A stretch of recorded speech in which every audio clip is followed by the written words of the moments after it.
வளமுடன். இப்போ செல்போன் வாழ்க வளமுடன்.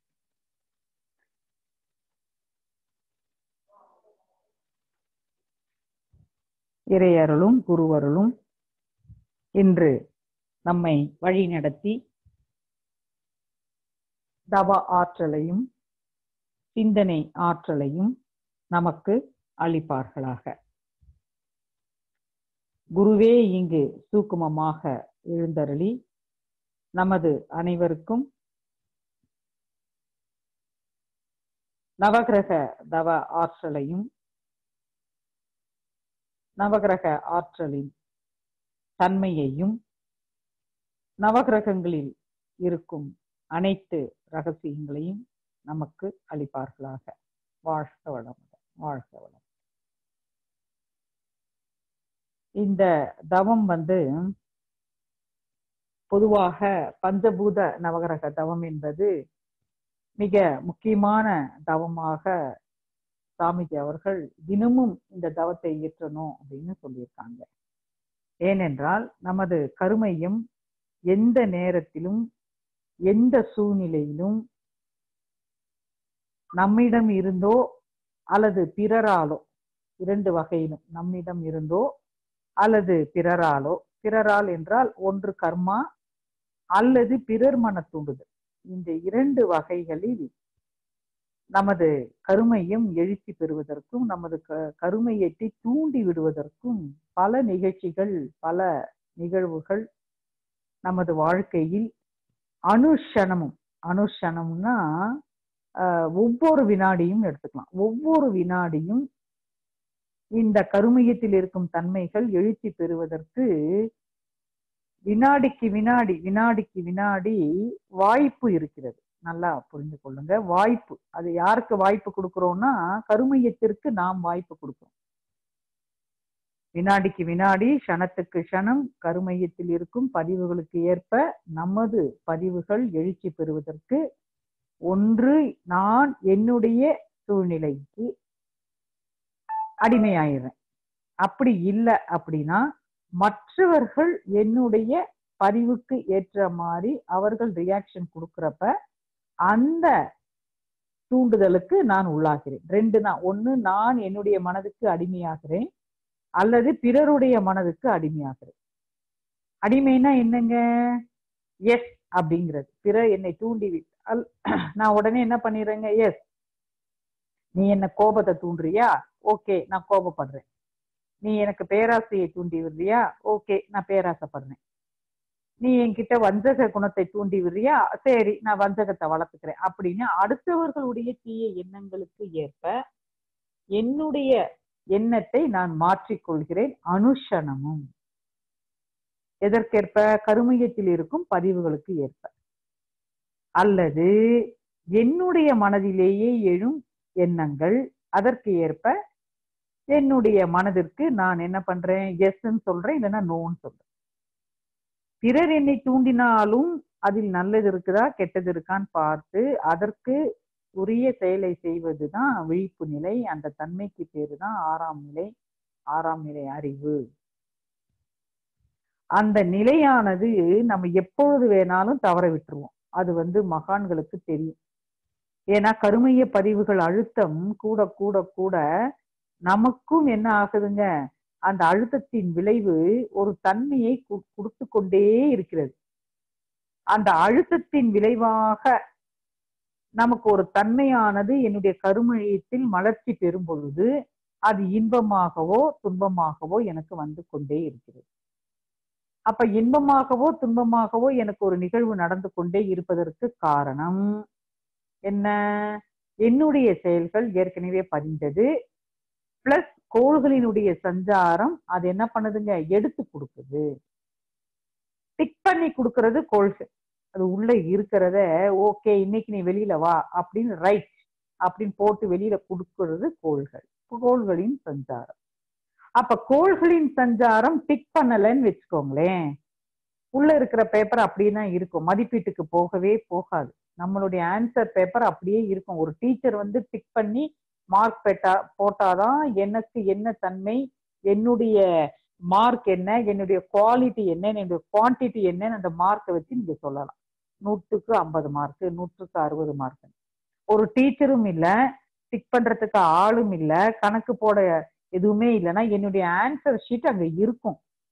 மதிப்பீடு இல்லாத ஒரு ஆன்சர் ஷீட்டா இருக்கும். ஆன்சர் ஷீட் என்பது கருமையம். அந்த ஆன்சர் ஷீட் எப்படி இருக்கும்? மதிப்பீடு செய்யாம அது உள்ள இருக்கும். மக்காது, அழுகாது, ஆனா இருக்கும். டீச்சர் எப்போ வந்து எந்தெந்த ஆன்சர் கரெக்ட்னு டிக் பண்ணி மார்க், எது எது தப்புன்னு கிராஸ் பண்ணி, கிராஸ் பண்ணதுக்கு மார்க்கை லெஸ் பண்ணுவாங்க, டிக் பண்ணதுக்கு மார்க்கை போடுவாங்க. இதுதானே நம்மளுடைய மதிப்பெண் பட்டியல்ங்கிறது. அதுதான். அப்ப டீச்சர் வந்தாலும் டிக் பண்ணக்கூடாது. ஆனா டீச்சர் ரெடியா இருக்காங்க, இன்னும் நம்ம ஆன்சர் ஷீட் அவங்க வெளியில எடுக்கல. மத்தவங்க எல்லாம் மார்க் பண்ணிட்டு இருக்காங்க, இன்னும் போகல, அடியில போயிட்டே இருக்கு. அப்ப டீச்சர் இருக்காங்க, என்னுடைய ஆன்சர் ஷீட்டுங்கிற கருமையும் இருக்கு, டீச்சருங்கிற கோளும் இருக்கு. ஆனா அந்த கோல் என்ன பண்ணுதுங்க, டீச்சர் என்ற கிரகம் அதை எடுத்து என்னுடைய பேப்பரை கருமையத்தை எடுத்து டிக் பண்ணணும். சரி, டிக் பண்ண போகுது. டிக் பண்ண போடுறப்ப பேரை பாக்குது. இந்த ஆன்சர் ஷீட் எழுதினவங்க பேர் என்ன, ஓ இவங்களா, நல்லவங்களா கெட்டவங்களா, ஏற்கனவே நான் எனக்கு துன்பம் கொடுத்துருக்காங்கல்ல, இவங்க என்னதான் எழுதினாலும் நான் கிராஸ் பண்ணி நான் கம்மி பண்ண போடுறேன். அது டீச்சருக்கு உரிய உரிமை. அப்ப என்ன பண்றாங்க, ஏற்கனவே அது நண்பனாக இருந்தாங்கன்னு வச்சுக்கோங்க, சரி ஏதோ ஒண்ணு 5-10 கொஞ்சம் ஒரு 2 மார்க்கை போட்டு பாஸ் பண்ணி விடலாமேன்னு ட்ரை பண்ணுவாங்க. அப்ப மனநிலையை பொறுத்து கோள்கள் என்பது ஆன்சர் ஷீட்ல என்ன இருக்கோ, என்ன மனநிலையோ, அது யாருடைய கருமையம், அவங்க தன்மை என்ன, அவங்க எனக்கு நண்பனா பகைவனா பார்த்துதான் ஒரு லிஸ்ட கொடுக்குது. அப்ப அந்த லிஸ்ட் கொடுக்கும் பொழுது என்ன ஆகுது அப்படின்னா, ரிசல்ட் எப்படி இருக்கு, இன்பமான மார்க் எப்படி இருக்கு, துன்பமான மார்க் எப்படி இருக்குன்னு பார்த்தோம் அப்படின்னா, துன்பமான மார்க் தான் ஜாஸ்தி இருக்கும். அதனாலதான் சாமி என்ன பண்ணாங்க, நம்ம ஆன்சர் ஷீட்டுங்கிற கருமையத்தை நீங்க கரெக்டா வச்சுக்கோங்க. அதுக்குள்ள ஏற்கனவே உங்க அம்மா அப்பா எல்லாம் எழுதி ஒரு ஆன்சர் எழுதி வச்சுட்டாங்க, உங்க பக்கம் கொஞ்சம் காலியா இருக்கு, நீங்க அந்த பக்கத்துல எழுதிட்டு இருக்கீங்க. நீங்க எழுதும் போதே ஆன்சர் திருத்துற டீச்சர் என்ற கிரகத்தோட ஃப்ரெண்ட்ஷிப் வச்சுக்கோங்க, அது உங்களுக்கு நன்மையே செய்யும். அதுக்காக நீங்க தவறு செய்யும்ன்றதெல்லாம் சுட்டி காட்டாமையும் இருக்காது. தவறை சுட்டி காட்டும். டீச்சருங்கிற கிரகம் எப்படி சுட்டி காட்டுங்க, நண்பனுக்கு நண்பனாயிட்டோம்னா அன்பாக சுட்டி காட்டும், அறிவுரையாக சுட்டி காட்டும். உங்களுக்கு அது வந்து தண்டனையாக ஒரு சுட்டி காட்டுதல் அங்க நடக்காது. அப்ப என்ன சொல்லுவாங்க, டீச்சரே இருக்காங்க, ஏய் இங்க வா, நீ ஏன் தப்பு பண்ண, உன் மார்க்ல நீ என்ன அப்படி எழுதி வச்சிருக்க தப்பு தப்பா, நான் பார்த்து வச்சிருக்கேன், இனிமேல் ஒழுங்கா படி, அடுத்த டெஸ்ட்ல நல்ல மார்க் வாங்கணும், இந்த டைம் ஏதோ ஒன்னு பாஸ் பண்ணி விட்டுருக்கேன், போனா போதும், நீ நல்ல பையன், என்ன உங்க ஃபேமிலியே நல்ல ஃபேமிலி எனக்கு தெரியும், நீ இப்படி பண்ணலாமா, உனக்கு டைம் கொடுக்குறேன், கொஞ்சம் மாத்திக்கோ உன்னை அப்படின்னு அன்பாக கூப்பிட்டு என்ன பண்ணுவாங்க, கண்டிப்பாங்க. அப்ப என்ன அன்பாக கூப்பிட்டு தண்டிக்காம ஒரு அன்பும் கருணையுமாக என்னுடைய தவறை சுட்டி காட்டுவது ஒரு நிலை, தண்டனை கொடுத்து என்னுடைய தவறை சுட்டி காட்டுவது ஒரு நிலை. அப்ப பஞ்சபூத நவகிரக தவம் என்ன பண்ணுது, நமக்கு அன்பாக என்னுடைய தவறை சுட்டி காட்டுகிறது, எனக்கு வலிக்காம சுட்டி காட்ட, ஏன்னா நான் ஃப்ரெண்ட், நான் தவம் பண்ணி அதோட நல்ல நட்பு வைத்து கொண்டிருக்கிறேன், நானும் அதுவும் நட்போட இருக்கும் பொழுது அது எனக்கு என்ன பண்ணுதுங்க, தண்டனையாக சுட்டி காட்டும், ஆனா சுட்டி காட்டும், கண்டிப்பாக சுட்டி காட்டும். கருமைய கலங்கத்துக்கு ஏற்ப என்ன இருக்கோ அதை சுட்டி காட்டத்தான் செய்யணும். அதுதான் டீச்சர், நல்ல டீச்சர், குட் டீச்சர், செஞ்சுதான் ஆகணும், ஆனா வலிக்காது. அப்ப இதனாலதான் மகான்கள் என்ன பண்ணாங்க, தினமும் இந்த நவகிரகங்களையும் பஞ்சபூதத்தையும் இயற்கையையும் வழிபட்ட பிறகே அவர்களுடைய கடமைகளை ஆற்றுறதுக்கு, அவங்களுடைய உலக கடமைகளை செய்வதற்கு கிளம்புனாங்க. அப்ப இன்றைக்கு வந்து அமாவாசை. அமாவாசை என்ன நாள் இன்னைக்கு, ஆடி மாதம் அமாவாசை. ஆடி மாசம் என்ன பண்ணுதுங்க, சூரியன் வந்து தெற்கே பயணம் செய்கிறது, தட்சியாயனம் ஆரம்பமாகிறது. உங்களுக்கு இதெல்லாம் தெரியும். ஆடி மாசம் முதல் மார்கழி வரை தட்சியாயன காலமாகும்.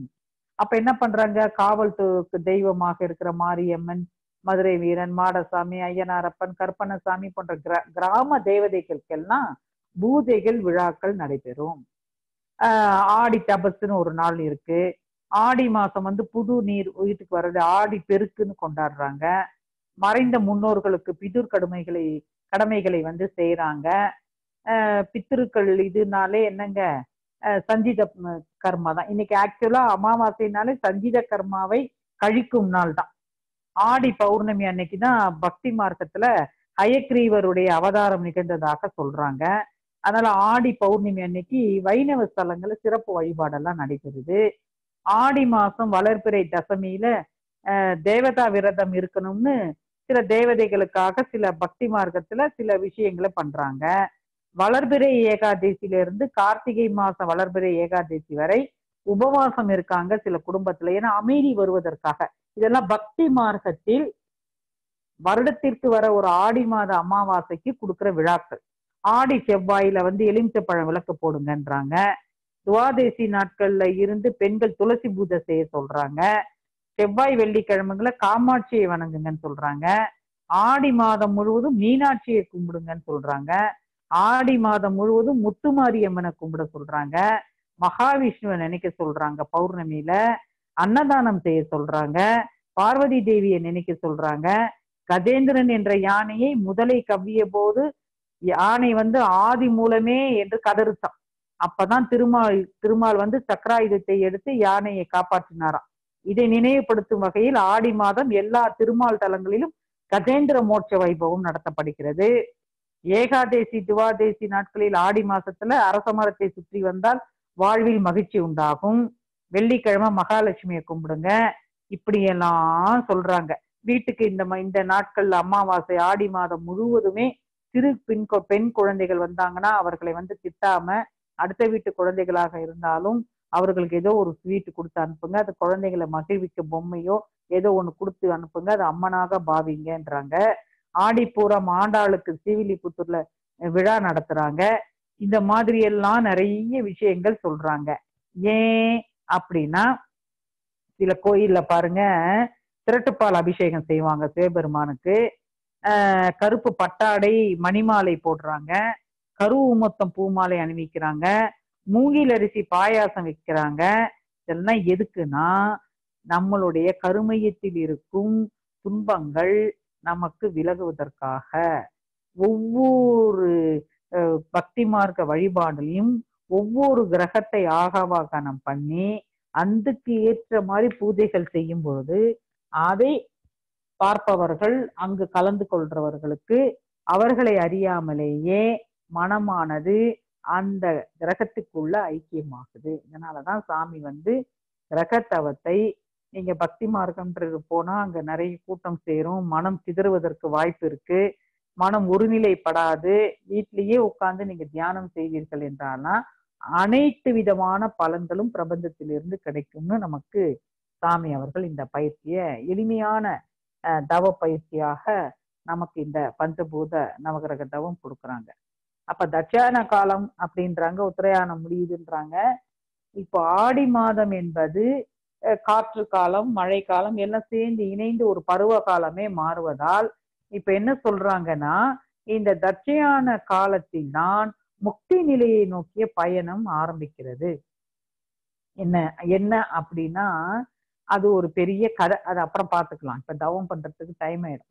அதனால நம்ம என்ன செய்யலாம்னா இந்த ஆடி மாத அமாவாசை, புரட்டாசி மாதம் மாதிரி முக்கியமான அமாவாசை நாட்களில் பித்திருக்களுடைய சஞ்சீத கர்மா என்பது எழுச்சி பெறும் நாள். இது மட்டும் மனசுல முதல்ல வச்சுக்கோங்க. இன்றைக்கு எழுச்சி பெறும் நாள். அப்ப இவ்வளவு நாள் இல்லையா அப்படின்னா இருக்கு.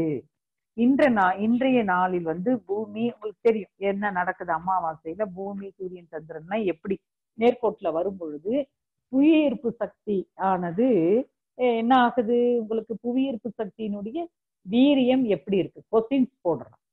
கொஸ்டின்ஸ் போட்டோம் அப்படின்னா அது ஈக்குவேஷன்ஸ் பாருங்க. இந்த நாட்களில் அமாவாசை பௌர்ணமி நாட்களில் ஏன் மனம் சம்பந்தப்பட்டு இருக்கு அப்படின்றாங்க. ஏன் மனம் அதுல சம்பந்தப்படுது அப்படின்னு பாத்தீங்க அப்படின்னா நம்மளுடைய மனம் என்பது ரத்த ஓட்டத்தோடு தொடர்புடையது, கிரகத்துல சந்திரனோடு தொடர்புடையது. அப்ப நம்மளுடைய மனம் எழுச்சி பெறுகிறது, மேல்நோக்கு விசை ஜாஸ்தியாக இருக்கு. அப்ப மேல்நோக்கு விசை ஜாஸ்தியாக இருக்கும் பொழுது மனக்குழப்பங்கள், அதுக்கேத்த மாதிரி சஞ்சித கர்மா வேற, அதுக்குள்ள இருக்கிற கருமையத்துல தூங்கிக்கிட்டு இருக்கிற சஞ்சித கர்மாவும் வெளியில வரும் பொழுது சிலது செய்யலாமா வேணாமா, சில சிக்கல்கள் உருவாகும். அந்த நாளைக்கு மௌனம் இருந்துட்டா, நம்ம செயல்பாடுகளை கொஞ்சம் கம்மியாக்கிட்டா நம்முடைய மனம் எழுச்சி பெறாது. இதுக்காகத்தான் அந்த விரதங்கள்னு கொண்டு வந்து கொடுத்தாங்க. உணவு முறையை கூட கட்டுப்பாடா சைவ உணவா சாப்பிட சொன்னாங்க. அதுக்கப்புறம் பாத்தீங்க அப்படின்னா, இந்த மனக்குழப்பம் என்பது, இந்த மனம் என்பது, இந்த சந்திரன் என்ற கிரகமானது ஒரு மனிதனின் எல்லா வகையிலும் ஊடுருவி ஊடுருவி அவன் வாழ்நாள் முழுவதும் அவனை அணைத்து கொண்டுன்றாங்க. அதாவது எப்படின்னா, அந்த கிரகத்தினுடைய ஆற்றல் முழுவதுமே, எந்த கிரகத்தினுடைய ஆற்றல் ஒரு மனிதனுக்கு முழுவதும் வருது அப்படின்னா சந்திரன் தான். மற்ற கிரகம் எல்லாம் கூட நம்ம பிறந்த நேரம் நட்சத்திரத்துக்கு ஏற்ப ஏற்றத்தாழ்வு இருக்கும். ஆனா சந்திரன் மட்டும் சூரியனுடைய பிரகாசத்தை எடுத்து கொடுப்பதால, பூமிக்கும் அருகாமையில இருப்பதால, சந்திரனுடைய ஆற்றலானது சூரியனுடைய ஆற்றலையும் எடுத்துக்கொண்டு இந்த பூமி மீது விழுவதால், பூமியில் இருக்கும் அனைத்து ஜீவராசிகளுக்கும் மனிதர்களுக்கும் சந்திரனுடைய ஆற்றலே முழுமையாக 24 மணி நேரமும் விடுபடாமல், எந்த க்ஷணம் தொடர்பு அறுபடாமல் அந்த சந்திரனுடைய ஆற்றலே வருகிறது. அதனாலதான் பாத்தீங்க அப்படின்னா, எந்த துன்பம் வந்தாலும் துன்பம் வருவதற்கு முன்னாடி ஒரு மனக்குழப்பம் வரும். துன்பம் இருந்து கொண்டே இருக்கும் பொழுதும் ஒரு மனக்குழப்பம் வரும். துன்பம் நீங்கிய பிறகும் ஒரு மனக்குழப்பம் இருந்து கொண்டே இருக்கும். பயமாக மீண்டும் இந்த துன்பம் வந்துருமோ வந்துருமோ வந்துருமோ நம்ம பயந்துட்டு இருக்கோம். அப்ப சந்திரன் என்பது 24 hours நம்மளோட இணைந்திருக்கு. இப்ப பாத்தீங்கன்னா, இந்த கொரோனா பீரியட்ல இப்ப டாக்டர்ஸ் கண்டுபிடிச்சிருக்காங்க வெளிநாடுல என்னென்ன மாதிரி ஒரு அறிகுறி அப்படின்றத இப்ப ரீசெண்டா கண்டுபிடிச்சிருக்காங்க. அதுல என்ன சொல்றாங்கன்னா, மனக்குழப்பம் வரும்ன்றாங்க. முன்னாடி எல்லாம் வேற ஏதோ சொல்லிட்டு இருந்தாங்க, வாசனை தெரியாது, பசி எடுக்காது, அதெல்லாம் சொன்னாங்க. இப்ப என்ன பண்ணிக்கிட்டாங்கன்னா, முன்னாடியே இந்த கொரோனா வர்றதுக்கு முன்னாடியே அவங்க மனம் குழப்பமாகி ஏதோ ஒரு நிலையில அவங்க பிஹேவ் பண்ண ஆரம்பிப்பாங்க. வந்த பிறகும் அப்படியே இருக்கிறாங்க. வந்துட்டு போன பிறகும் மனக்குழப்பம் அவங்களுக்கு இருக்குன்னு இன்னைக்கு சயின்ஸ் சொல்லுது, ரெக்கார்ட் பண்றாங்க. அப்ப எல்லாவற்றிலும் எந்த நோய் எடுத்தாலும் நமக்கும் ஒரு பயம் வரும், அடுத்தவங்களுக்காகவும் நமக்கு பயம். நம்ம குடும்பத்தாருக்கு வந்துருமோ நம்ம பயப்படுவோம், ஒரு நோயினாலும் சரி ஒரு துன்பம்னாலும் சரி.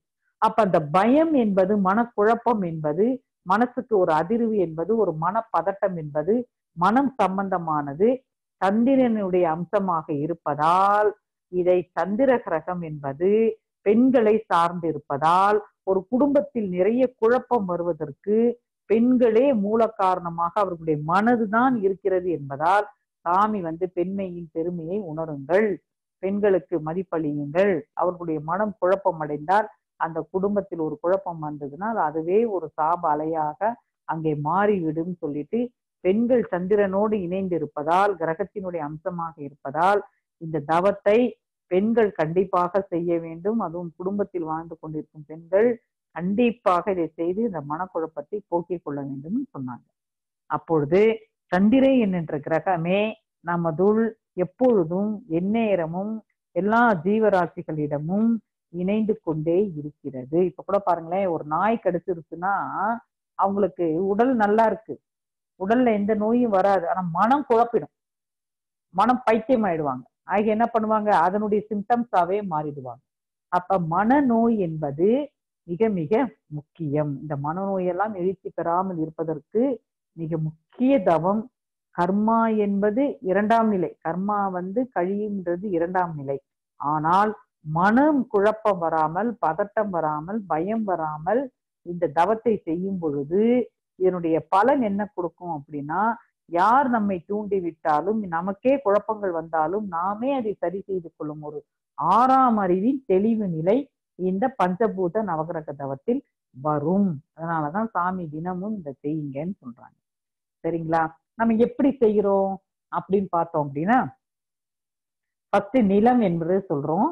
நிலத்தத்துவம் என்பது நீங்க பூமி உருண்டைய மட்டும் நீங்க நினைச்சுக்கிட்டு இருக்காம, பூமியில இருக்கிற மலைகள், காடுகள், மூலிகைகள் எல்லாத்தையும் நினைக்கணும். மூலிகை மரங்கள், செடிகள், கொடிகள், பழங்கள், காய்கறிகள், கீரைகள், பள்ளத்தாக்குகள் எல்லாம் நினைக்கிறோம். பிரம்மாண்டமான மலைகள், எவ்வளவு மலைகள் இருக்கோ எல்லா மலைகளுக்குள்ளும் ஊடுருவி ஊடுருவி ஊடுருவி போகணும். தவம் என்பது அப்படிதான் செய்யணும். அப்படி செஞ்சாதான் மலையினுடைய திடம், காத்து அடிச்சாலும் சரி, சூறாவளி அடிச்சாலும் சரி, மழை பொழிஞ்சாலும் சரி, அந்த மலை எப்படி இருக்குது பாருங்க, உறுதியா இருக்குது பாருங்க அதுல இருக்கிற ஆட்டம்ஸ். அது மாதிரி என்னுடைய ஆட்டம்ஸ் மாறணும். என்னுடைய ஆட்டம்ஸ், என்னுடைய சாதாரண பௌதிக உடல் தான் இது. ஆனா அதனுடைய மன திட்டம் எனக்கு வரும், மன உரம் எனக்கு வரும், அது மாதிரி உறுதி எனக்கு வரும். அந்த மாதிரி ஒரு உறுதியை கொண்டு வர்றதுதான் பக்தி மார்க்கத்துல ஆஞ்சநேயரை கொண்டு வந்தாங்க, மகாபாரதத்துல பீஷ்மரை கொண்டு வந்தாங்க. அப்ப பலம் என்பது உடல் பலமும் வேணும், மன பலமும் வேணும். அதுக்கு வந்து நிலத்தத்துவத்தின் மீது நல்லா நீங்க தியானம் பண்ணணும். ஏன்னா மலைதான் நம்ம உடம்புல வந்து நிலத்தத்துவமாக இருக்கு. நம்ம உடம்புல எலும்பு சதையும் நிலத்தத்துவமாக இருக்கிறதால வெளியில இருக்கிற நிலத்தத்துவத்துல நீங்க எவ்வளவு உள்ள உள்ள போய் போய் போய் பெனிட்ரேட் பண்ணுங்க. சாமி சொல்றாங்க இல்லைங்களா, பாய்ம பொருள். அந்த பாய்ம பொருள் அதுக்குள்ளேயும் இருக்கு, ஜடத்திலையும். அதோட நம்மளுடைய ஆற்றலையும் பாய வச்சு பாய்ம பொருளோட இணையும் பொழுது அப்ப நிலத்தில் இருக்கும் அனைத்து ரகசியங்களும் இணைத்து கொள்ளலாம். பூமியை வந்து மூலாதாரத்தோட தொடர்புடையதுன்னு சொல்றாங்க. அப்ப மூலாதாரம் நீங்க செய்ய செய்ய மூலாதார சக்கரமும் ஆக்டிவேட் ஆகும். அப்ப பூமியினுடைய ரகசியங்கள் அனைத்தும் உங்களுக்கு கிடைக்கும். அப்ப பூமி மேல நல்லா தவம் பண்ணணும். பூமி உருண்டை அப்படியே மேலோட்டமா நினைக்க கூடாது.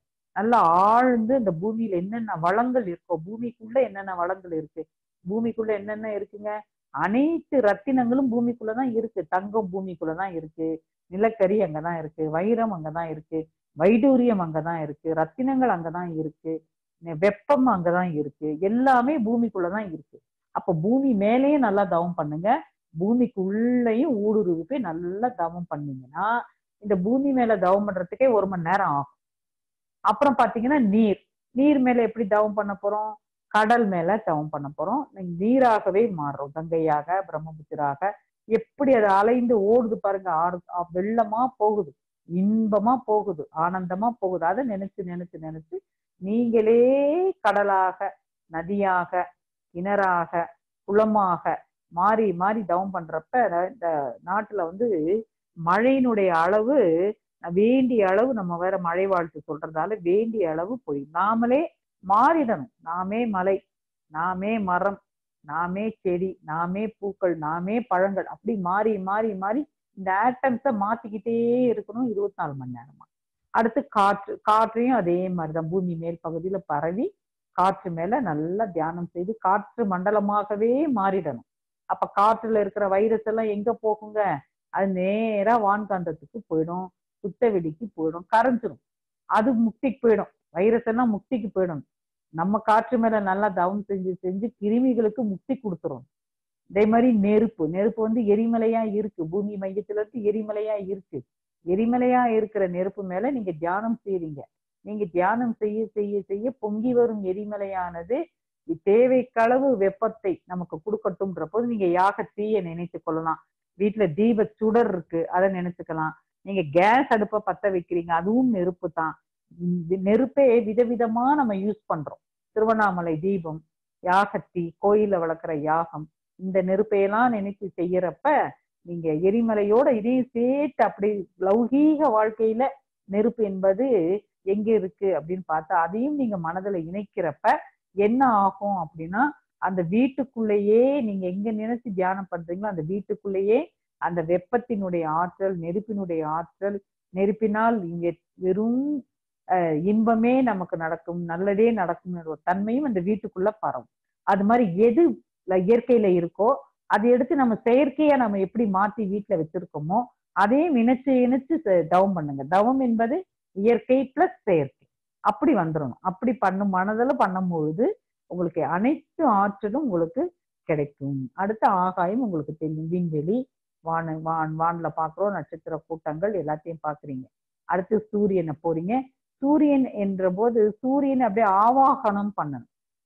கிருஷ்ண பரமாத்மா பாத்தீங்கன்னா வாயை திறந்தாருன்னா உள்ள எல்லாம் இருக்கு. அதே மாதிரி ஜீசஸும் செய்யறாரு, அது மாதிரி எல்லா மகான்களும் செய்யறாங்க. சாமி எனக்குள்ளே எல்லா கோள்களும் நர்த்தனமாட கண்டேன்னு சொல்றாரு. அப்ப எனக்குள்ள எல்லா கோள்களும் போகணுமே, அப்ப நான் எப்படி தவம் பண்றதுங்க? அப்ப எப்படி பண்ணணும் அப்படின்னா, சூரியனுக்குள்ள நீங்க பெனிட்ரேட் பண்ணி உள்ள போங்க. ஒரு வாழைப்பழத்துக்குள்ள ஒரு ஊசியை குத்தி வெளியில எடுக்கிறோம், ஒரு ஆப்பிள்குள்ள ஒரு ஊசியை குத்தி வெளியில எடுக்கிறோம், ஒரு ஆரஞ்சு பழத்துக்குள்ள ஒரு ஊசியை குத்தி வெளியில எடுக்கிறோம். ஆரஞ்சு பழம் தான் கிரகம்னா ஊசி நாம தான், என் ஆன்மா தான் ஊசி. நான் அப்படியே நுழைஞ்சு நுழைஞ்சு நுழைஞ்சு நுழைஞ்சு ஒவ்வொரு கிரகத்துக்குள்ளேயும் போய் நான் வெளியில வரேன், கிரகத்தை சுற்றி வர என் ஆன்மா கிரகத்தை சுத்துது, கிரகத்தை சுற்றி இருக்கிற நட்சத்திரங்கள்ல சுத்துது, ஒவ்வொரு நட்சத்திரம் விண்கற்கள் எல்லாத்துக்குள்ளேயும் ஊடுருவி ஊடுருவி ஊடுருவி ஊடுருவி பெனிட்ரேட்டிங் அவசியம். இறைநிலை பாய்ம பொருள், நீங்க பெனிட்ரேட் பண்ணுங்க, அது பண்ண விடும்.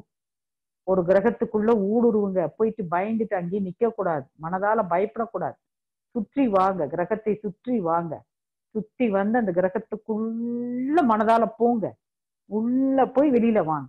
அப்ப கிரகத்தில் இருக்கிற என்ன அந்த என்ன அங்க ரசாயனம் இருக்குன்னு கண்டுபிடிச்சாங்க மகான்கள். செவ்வாய் கிரகத்தினுடைய ருசியை கூட சொல்றாங்க மகான்கள், சுவர்ப்பு சக்தியாக இருக்குதுன்றாங்க. எப்படிக்கு சொன்னாங்க, போனாங்களா செவ்வாய் கிரகத்துக்கு? இல்ல. எப்படி சொல்றாங்க, அங்க கூட ஒரு ஒவ்வொரு கிரகத்துக்கும் ஒவ்வொரு ருசி இருக்குன்னு, டேஸ்ட் இருக்குன்றாங்க. எப்படி உணர்ந்தாங்க?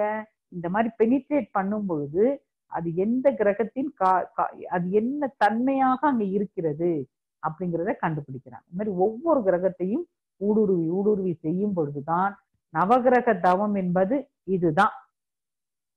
ஒரு நிமிடம் இங்க நம்ம பண்றோம், மன்றத்துல லேட் ஆயிடும், டைம் இல்ல. குடும்பத்துல கூட நம்ம ரொம்ப நேரம் பண்ண வேண்டாம் சாமி, குடும்ப கடமைகள் இருக்கிறதால கம்மியான நேரம் பண்ணுங்கன்றாங்க. சரியான விளக்கம் கொடுக்குறாங்க சாமி.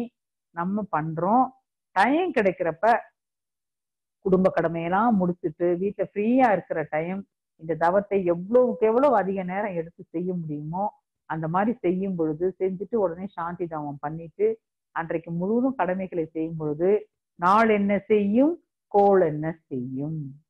இப்பதான் நாயன்மார்கள் பாடிய பாடல்.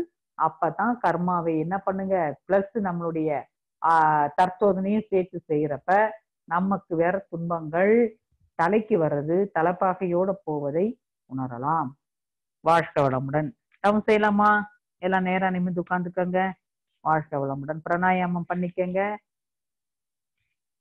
நாம் அமர்ந்திருக்கும் இந்த இடம் முழுவதும் நல்ல தெய்வீக ஆற்றலே நிரம்பி, நாம் அமர்ந்திருக்கும் இந்த இடம் முழுவதும் நல்ல தெய்வீக ஆற்றலே நிரம்பி, அருட்பேராற்றல் உடலிலே உயிரிலே அலை அலையாக பாய்ந்து நிரம்பட்டு, அருட்பேராற்றல் உடலிலே உயிரிலே அலை அலையாக பாய்ந்து நிரம்பட்டு,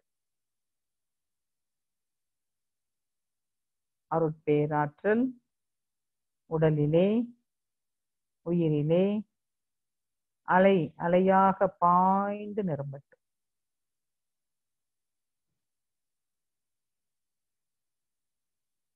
அருட்பேராற்றல் இரவும் பகலும் எல்லா நேரங்களிலும் எல்லா இடங்களிலும் எல்லா தொழில்களிலும் உறுதுணையாகவும் பாதுகாப்பாகவும் வழி நடத்தியாகவும் அமையுமாக.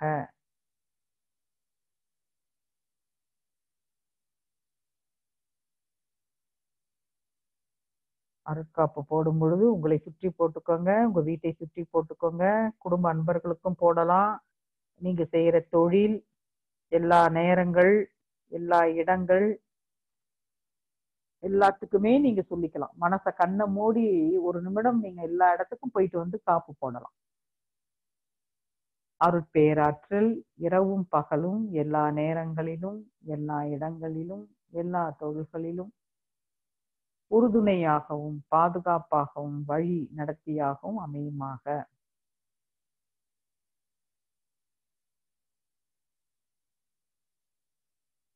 அன்னைக்கு வணக்கம், தந்தைக்கு வணக்கம், ஆசானுக்கு வணக்கம். அருள் தந்தை யோகிராஜ் வேதாத்ரி மகரிஷி அவர்களே இங்கு நமக்கு சூக்குமமாக எழுந்தருளி இந்த தவத்தை நடத்தி கொடுப்பார்களாக. பிராணாயாமம், நாடி சுத்தி பிராணாயாமம் என்பது மிக மிக முக்கியம். காற்றோடு சம்பந்தப்பட்டது, மனதோடும் சம்பந்தப்பட்டது. ஆழ்ந்து செய்கிறோம்.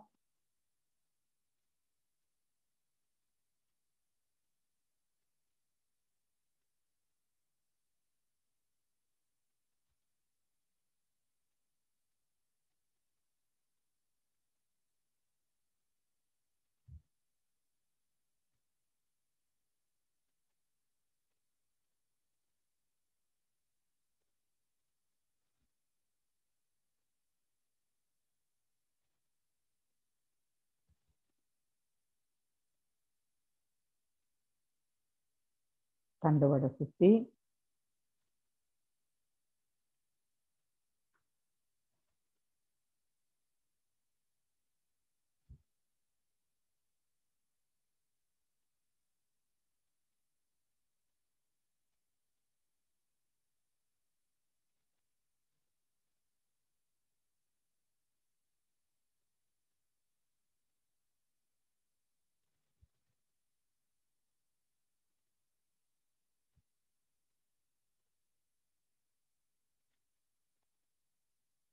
பஞ்சபூத நவகிரக தவம் இயற்ற இருக்கிறோம்.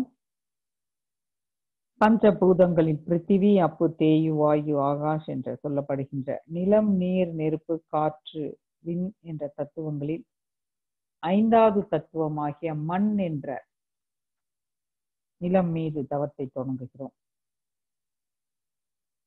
இந்த பூ உலகம் மிக பெரியது, 25,000 மைல் சுற்றளவுடையது.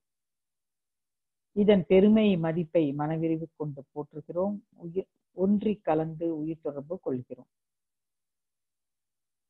இந்த மண்ணை பயனுள்ள முறையில் பயன்படுத்தி கொள்ளத்தக்க விஞ்ஞானத்தை வளர்த்துக் கொள்வோம். இதன் உற்பத்தி ரகசியத்தை உணர்ந்து கொள்வோம். மண்ணிலிருந்தும் மண்ணினாலும் வாழ்நாள் முழுமைக்கும் காப்பு பெறுவோம். மண் என்ற நில உலகின் மீது மனம் செலுத்தி தவம் ஏற்றுவோம். அப்படியே பூமி உருண்டையை நினைத்துக் கொள்ளுங்க. பெரிய பெரிய மலைகள், காடுகள், மூங்கில் மரங்கள், இயற்கை வளங்கள், காய்கறிகள், கீரைகள், பழங்கள் அனைத்தையும் ஒரு சேர நினைத்துக் கொள்ளுங்க.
பூமியில் உள்ள அனைத்து வளங்களையும் ஒரு சேர நினைக்கிறோம்.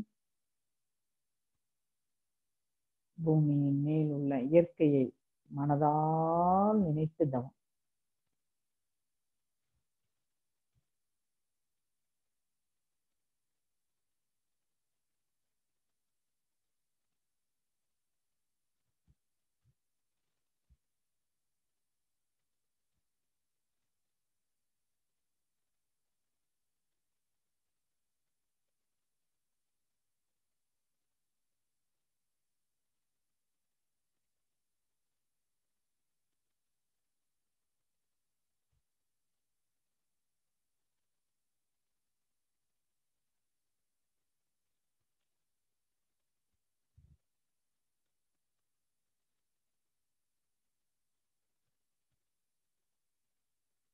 பிரபஞ்ச பரிணாமத்தில் 4வது தத்துவமாகிய நீரின் மீது தொடங்குவோம், தவம் தொடங்குவோம்.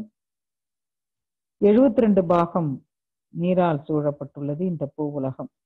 இதனுடைய இருப்பை மேகங்கள், தாவரங்கள், உயிரினங்களில் காணலாம். நீரின் பெருமையை, மதிப்பை மனவிரிவு கொண்டு மதித்து போற்றுவோம். நீரோடு ஒன்றிக் கலந்து உயிர் கலப்பு பெறுவோம். பிரபஞ்ச பரிணாமத்தில் நீரின் உற்பத்தி ரகசியத்தை உணர்ந்து கொள்வோம். நீரிலிருந்தும் நீரினாலும் வாழ்நாள் முழுமைக்கும் காப்பு பெறுவோம். இந்த நீரை பயனுள்ள முறையில் பயன்படுத்துகின்ற விஞ்ஞானத்தை வளர்த்து கொள்வோம். நீரின் மீது மனம் செலுத்தி தவம் ஏற்றுவோம். துன்பம் தராத கடல் நீரை பாருங்க. நதிகளை பார்க்கலாம். கங்கை நதி, பிரம்மபுத்திரா, காவேரி போன்ற நதிகள் துன்பம் தராமல் பொங்கி எழுந்து ஆனந்தமாக பயணித்துக் கொண்டிருப்பதை அப்படியே கவனிக்கலாம். கடலை கவனிக்கலாம். நாமும் கடலாக மாறுகிறோம்.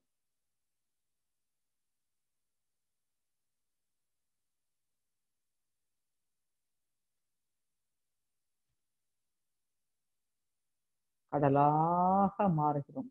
இதுதான் உச்சக்கட்ட தியானம். கடலுக்கு அடியில் அமர்ந்து கொண்டு தியானம் செய்வதை போன்றே பாவனையும் செய்யலாம். நாம் கடலுக்கு அடியில் ஆழ்கடலில் அமர்ந்து கொண்டு நம்மை சுற்றிலும் அலைகள் ஓடிக்கொண்டிருப்பதையும் தண்ணீர் ஓடிக்கொண்டிருப்பதையும் மனதால் கவனித்து ஆழ்கடலில் அமர்ந்து தியானம் செய்வது போலும் பாவனை செய்யலாம். அல்லது கடலாகவே நதியாகவே மாறி நாமே பிரவாகம் எடுத்து ஓடுவதாகவும் பாவனை செய்யலாம். அவரவர்களுக்கு எது எளிமையாக சிந்தனை செய்ய முடிகிறதோ அந்த நிலையில் பாவனை செய்து தவம் ஏற்றுக் கொள்ளுங்கள். கடலாகவே மாறுகிறோம் அல்லது கடலுக்கு அடியில் அமர்ந்து தியானம் செய்கிறோம் என்று நினைத்துக் கொள்ளலாம். நதியாக மாறலாம்.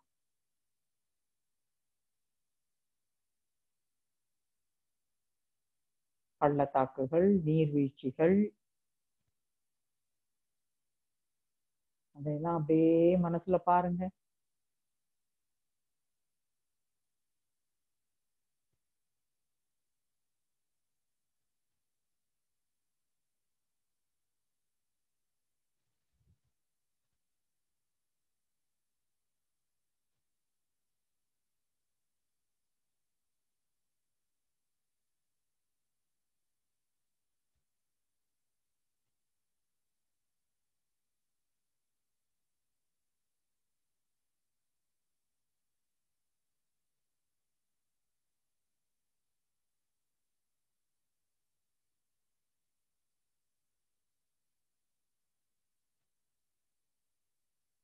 நாமே நதியாக, நாமே கடலாக,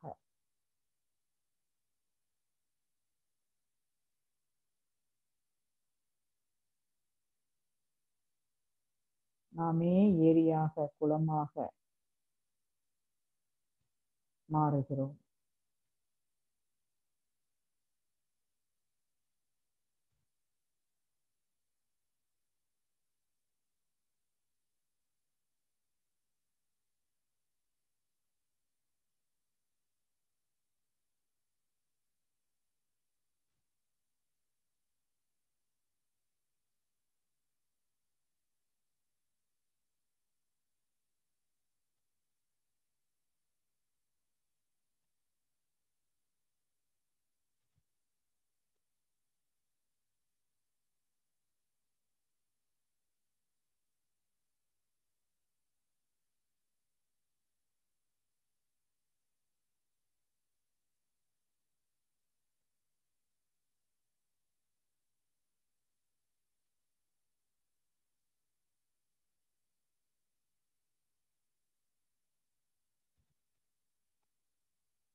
பிரபஞ்ச பரிணாமத்தில் 3வது தத்துவமாகிய நெருப்பின் மீது தவம் ஏற்றுவோம்.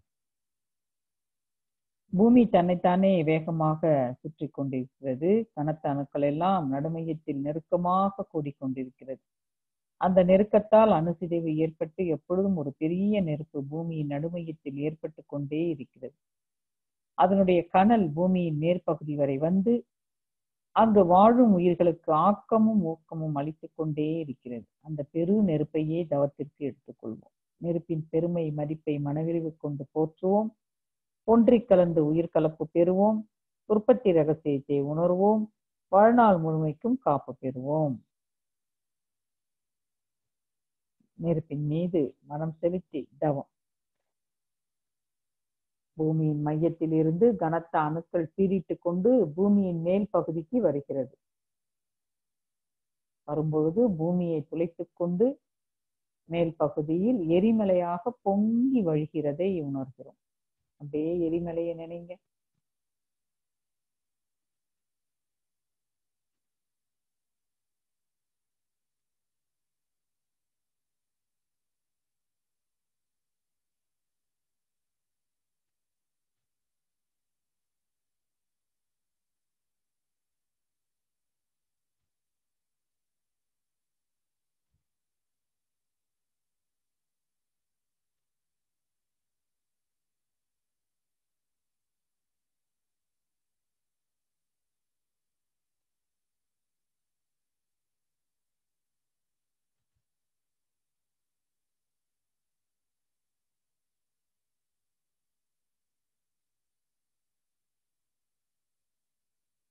நாம் செயற்கையாக உபயோகிக்கும் இயற்கை நெருப்பை செயற்கையாக நாம் உபயோகிக்கிறோம். அதையும் நினைத்துக்கோங்க. மலைகளில் ஏற்படுத்தப்படும் தீபம், வீட்டில் இருக்கும் தீபம், நெருப்பு எங்கெங்க நம்ம பார்க்கிறோமோ அதையெல்லாம் ஒரு சேர மனதால் நினைத்து தவம்.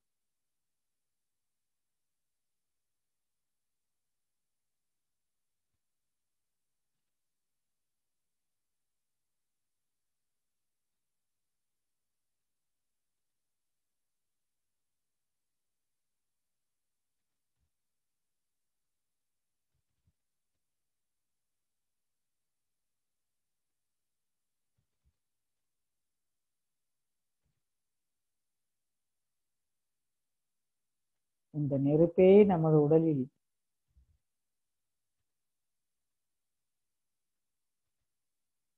இளம் சூடாக இருக்கிறதை உணர்கிறோம்.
பிரபஞ்ச பரிணாமத்தில் இரண்டாவது தத்துவமாகிய காற்றின் மீது தவம் தொடங்குவோம்.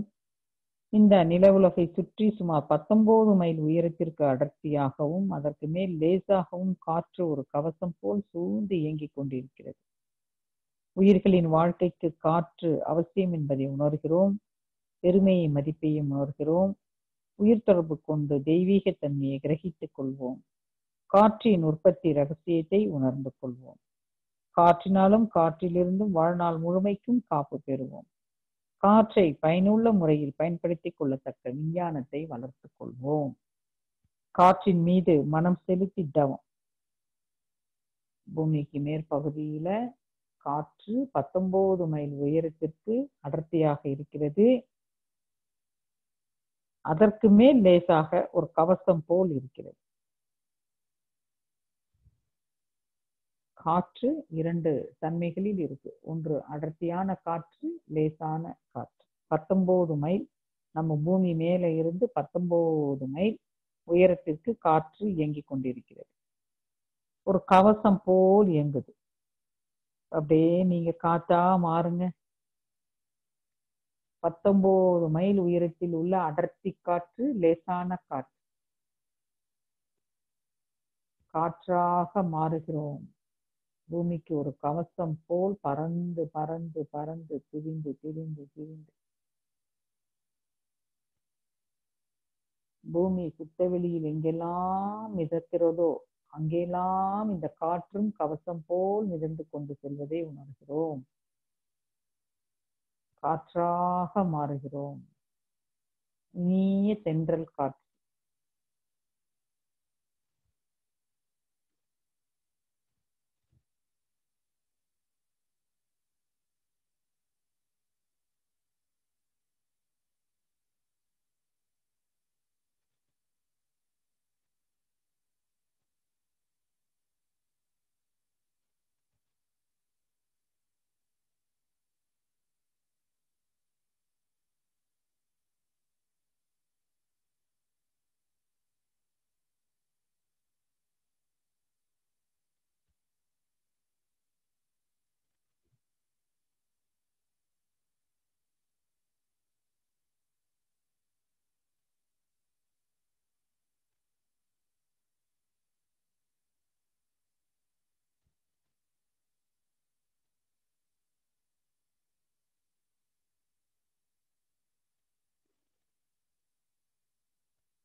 நாமே காற்றாக மாறணும்.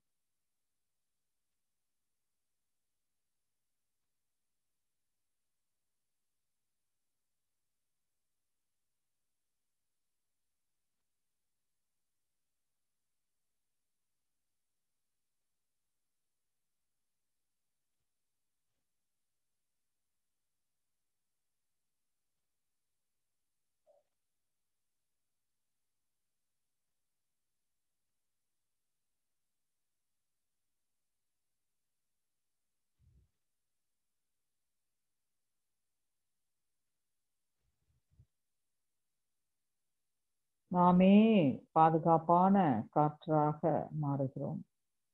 பூமியை சுற்றி இருக்கும் காற்று மண்டலத்துக்கு நன்மை செய்கிறோம்.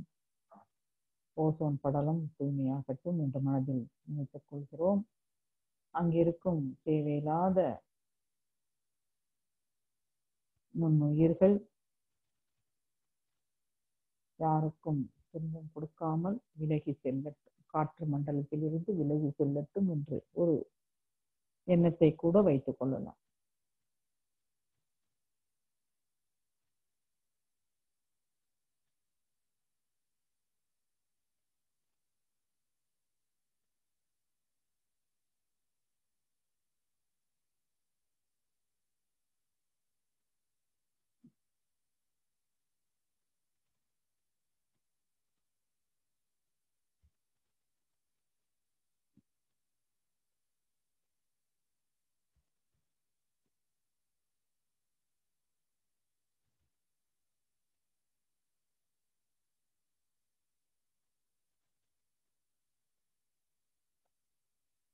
பிரபஞ்ச பரிணாமத்தில் முதல் தத்துவமாகிய விண்ணின் மீது தம் தொடங்குவோம்.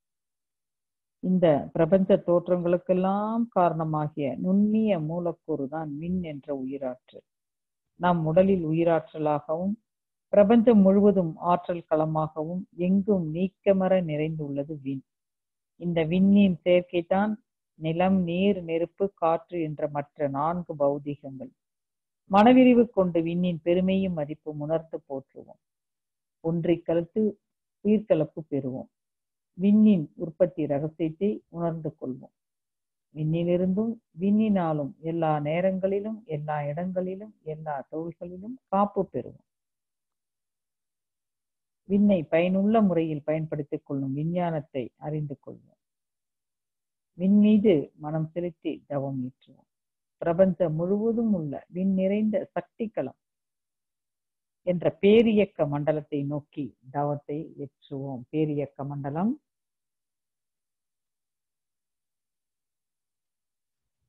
நட்சத்திரங்கள், கோள்கள் உள்ள பேரியக்க மண்டலம். விண் கற்கள், நட்சத்திரங்கள் என்பது விண் கற்களாகும்.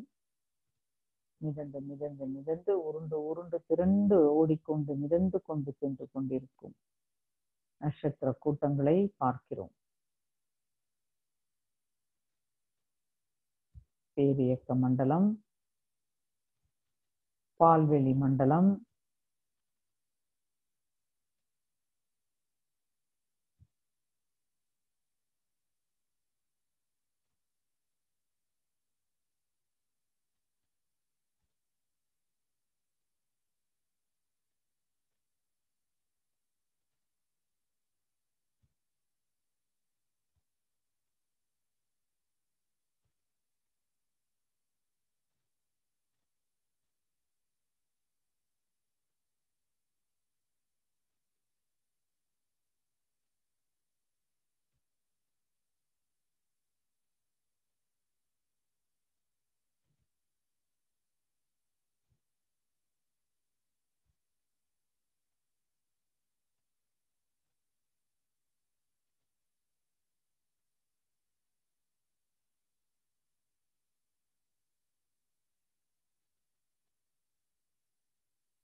ஒவ்வொரு நட்சத்திர கூட்டத்திற்குள்ளே நுழைந்து வெளியே வருகிறோம்.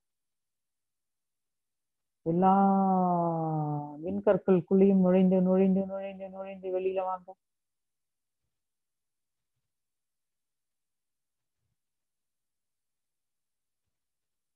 மனதால் செய்யும் பொழுது நமது உடலில் வான்காந்தமே ஜீவகாந்தமாக மாறுவதை உணரலாம்.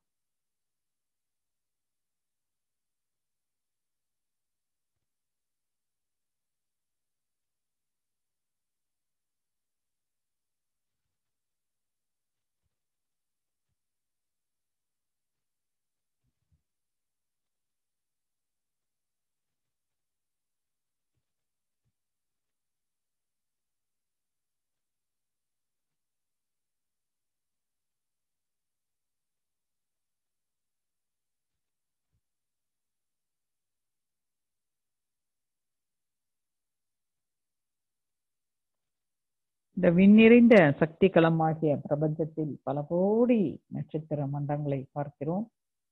ஒவ்வொரு நட்சத்திரம் ஒரு சூரியனே. அவற்றில் ஒரு நட்சத்திரம்தான் இந்த பூவுலகை சுற்றி கொண்டு வந்திருக்கும் சூரியன். சூரியனையும் அதை சார்ந்த கோள்களையும் நவக்கோள்கள் என்று அழைக்கிறோம். சூரிய குடும்பத்தை சேர்ந்த எல்லா கோள்களில் இருந்து வருகின்ற காந்த அலைகள் மனிதனின் உடலுக்கும் உயிருக்கும் நேரடியான தொடர்புள்ளவை. இந்த கோள்களின் மீது மனம் செலுத்தி தவம் ஏற்றுவோம். முதலில் சூரியன் மீது தவம் தொடங்குகிறோம். பூமியை விட சூரியன் 1400 மடங்கு உருவத்தில் பெரியது. 25 நாட்களுக்கு ஒரு சுற்று வீதம் தன்னைத்தானே சுற்றி கொள்கிறது.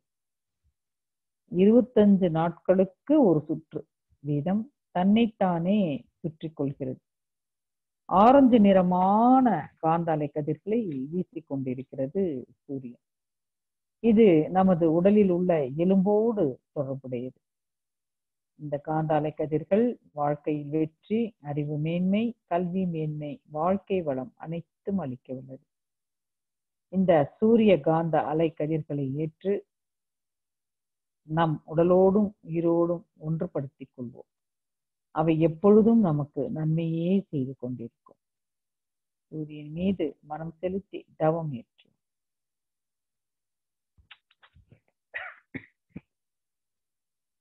சூரியனை நினைக்கிறோம். பிரபஞ்ச பேரியக்க மண்டலத்தில் கோடான கோடி நட்சத்திரங்கள் இருப்பதை உணர்கிறோம், பார்க்கிறோம். சூரியன் நீள்வட்ட பாதையில் சுற்றி கொண்டிருக்கிறது.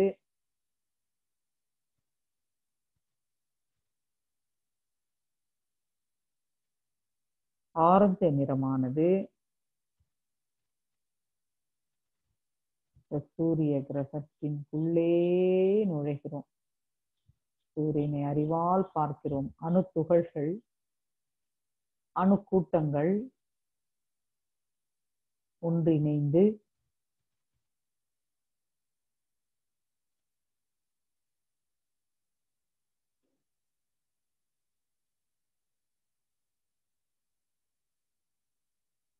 உள்ளேயும் வெளியேயும் அணுக்கூட்டமானது வந்து சென்று கொண்டிருப்பதை, சூரிய கிரகத்தில் இருப்பதை உணர்கிறோம். சூரிய கிரகத்திற்கு உள்ளே நுழைகிறோம், வெளியே வருகிறோம். மனதால் உள்ளே செல்கிறோம்.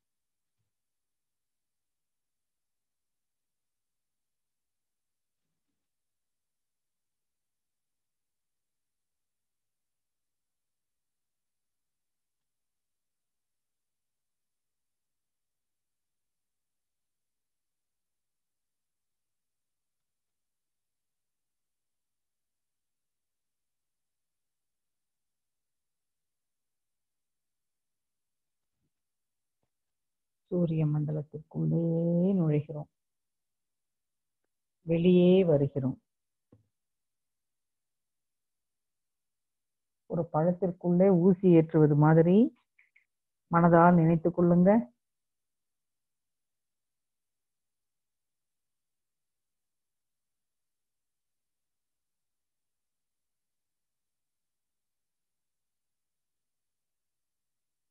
சூரிய மண்டலத்திற்குள்ளே நுழைகிறோம், மனதால் உள்ளே நுழைகிறோம்.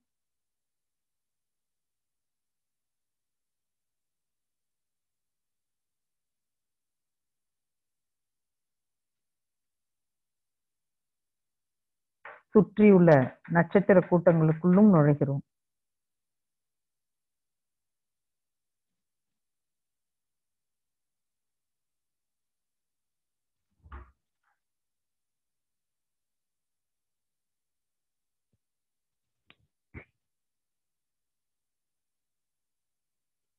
நட்சத்திர கூட்டங்களுக்குள்ளே நுழைகிறோம்.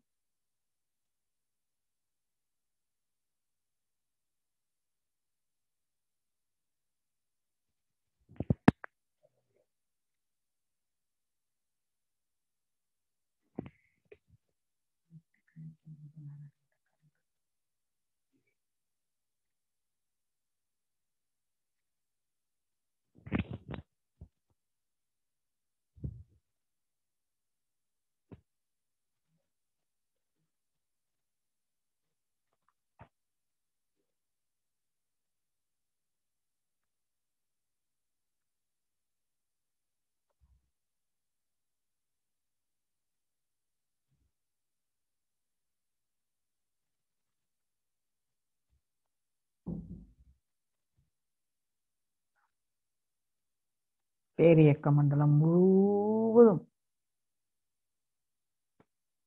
சூரிய காந்த அலைக்கதிர்கள் மிதந்து மிதந்து மிதந்து மிதந்து சென்று கொண்டிருப்பதை உணர்கிறோம்.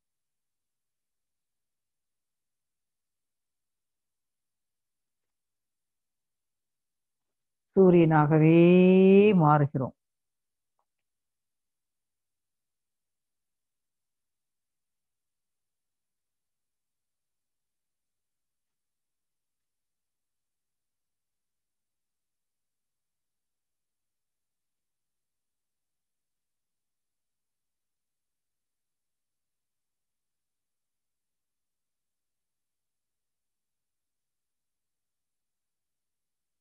புதன் என்ற கோள் மீது தவம் ஏற்றுவோம். சூரியனிலிருந்து சுமார் 3 கோடி மைல்களுக்கு அப்பால் முதல் வட்டப்பாதையில், நீள்வட்ட பாதையில் சூரியனை வலம் வந்து கொண்டிருக்கக்கூடிய கோள் புதன். சூரியனை ஒரு முறை சுற்றி வர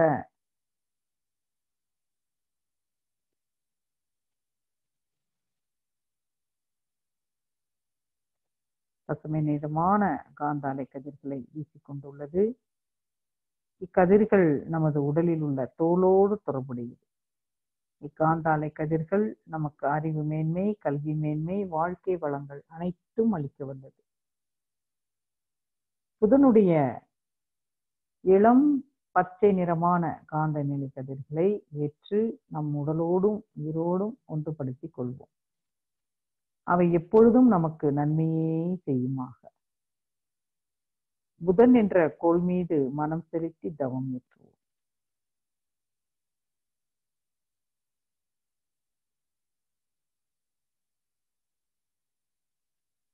இளம் பச்சை நிறமான புதன் கிரகத்தை நினைத்துக் கொள்ளுங்க.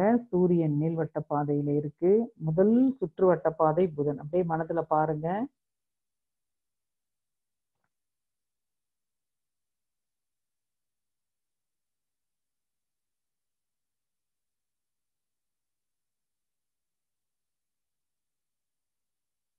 நமது தோலோடு தொடர்புடையது. இளம் பச்சை நிறமான கிரகம். அந்த கிரகத்திற்கு அருகே மனதால் செல்கிறோம். கிரகத்தை உணர்கிறோம். அப்படியே கிரகத்துக்குள்ள போங்க.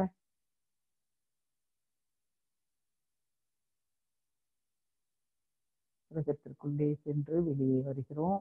மனதால் வெளியே வருகிறோம். கிரகமாகவே மாறுகிறோம்.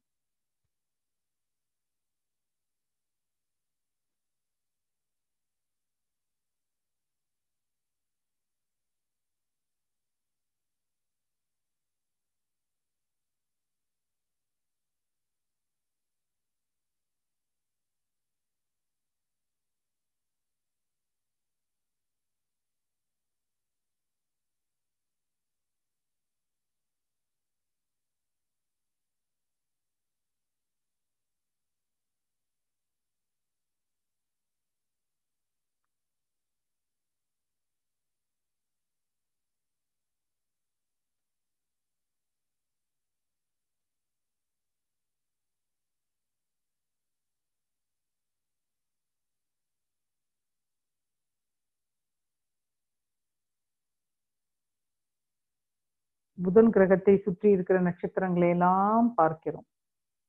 விண் கற்கள் அனைத்தோடும் ஊடுருவுகிறோம்.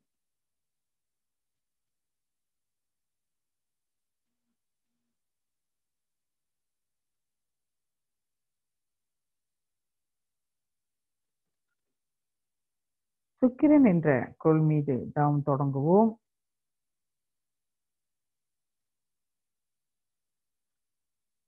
சூரியனிலிருந்து இரண்டாவது வட்ட பாதையிலே வலம் வந்து கொண்டிருக்கிறது. ஒளிரும் வெண்மை நிறமானது நமது சுக்கிலத்தோடு தொடர்புடையது. நமது மன மகிழ்ச்சியோடும் உயர் நட்போடும் தொடர்புடையது. வாழ்க்கை வளங்கள் அனைத்தும் அளிக்க வல்லது. இந்த காந்த அலை கதிர்களை ஏற்று நம் உடலோடும் உயிரோடும் ஒன்றுபடுத்திக் கொள்வோம். அவை நமக்கு எப்பொழுதும் நன்மையே செய்யுமாக. சுக்கிரன் என்ற கோள் மீது மனம் செலுத்தி தவம் ஏற்றுவோம். இது சூரியன் பாதையில் ஒரு முறை சுற்றி வர 225 நாட்கள் எடுத்துக்கொள்கிறது. சுக்கிர கிரகத்தை பார்க்கிறோம். ஒளிரும் வெண்மை நிறம்.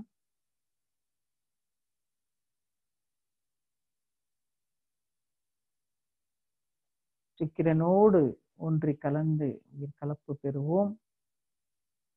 சுக்கிர கிரகத்திற்கு உள்ளேயே ஊடுருவுகிறோம். சுக்கிர கிரகத்தை சுற்றியுள்ள நட்சத்திர கூட்டங்கள் விண் கற்கள் மீதும் மனம் செலுத்தி தவம் ஏற்றுகிறோம்.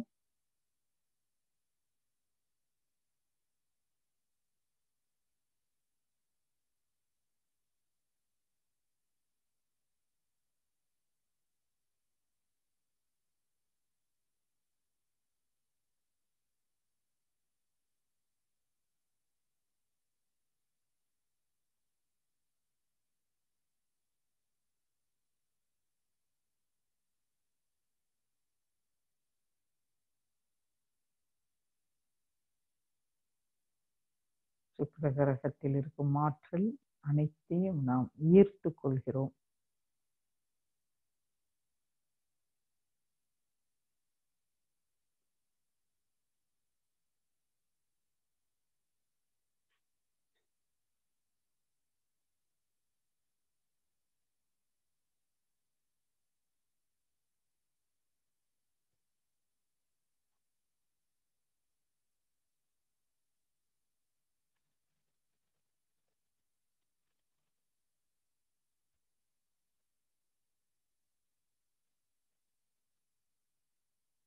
சந்திரன் என்ற கோள் மீது தவம் ஏற்றுவோம்.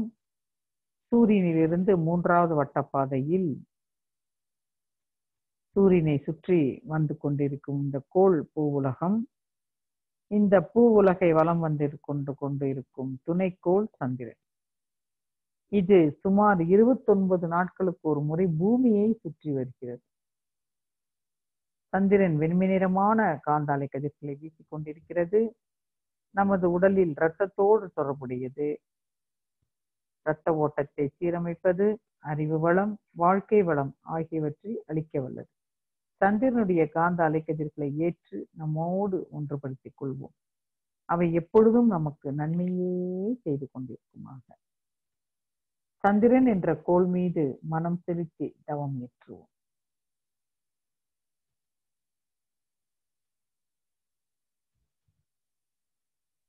பௌர்ணமி நிலவு சந்திரனை மனதால் நினைத்துக் கொள்கிறோம்.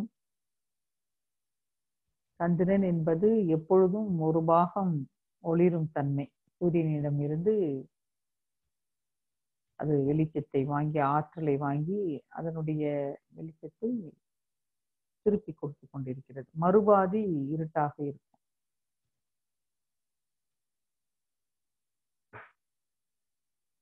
சந்திரனுடைய ஆற்றல் நமது மனதோடு தொடர்புடையது. மனப்பயம், மனப்பதட்டம், மனக்குழப்பம் போன்றவற்றுக்கும் காரணமாக இருக்கிறது.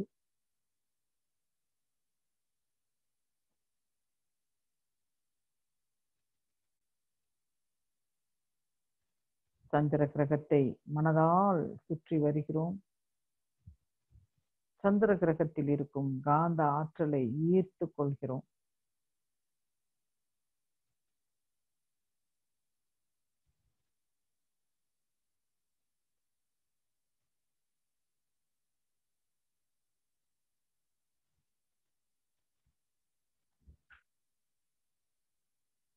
சந்திர கிரகத்தை சுற்றியுள்ள நட்சத்திர கூற்றங்கள் மீதும் மனம் செலுத்துகிறோம்.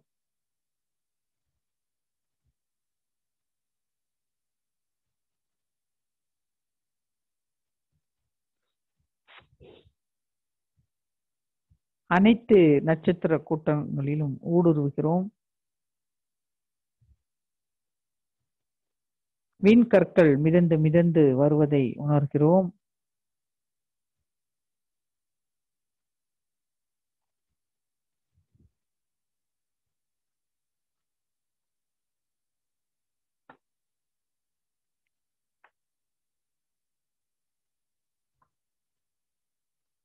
ஒவ்வொரு விண்கற்களும் நட்சத்திரமே. அனைத்து நட்சத்திரங்களிலும் ஊடுருவுகிறோம். சந்திர கிரகத்திலும் ஊடுருவுகிறோம். நம் மனதால் ஒவ்வொரு கிரகத்தினும் ஒவ்வொரு நட்சத்திரத்துக்குள்ளும் நுழைந்து நுழைந்து நுழைந்து நுழைந்து நுழைந்து விரிந்து விரிந்து விரிந்து விரிந்து விரிந்து விரிந்து பறந்து பறந்து பறந்து பறந்து பறந்து மிதந்து மிதந்து மிதந்து மிதந்து செல்கிறோம்.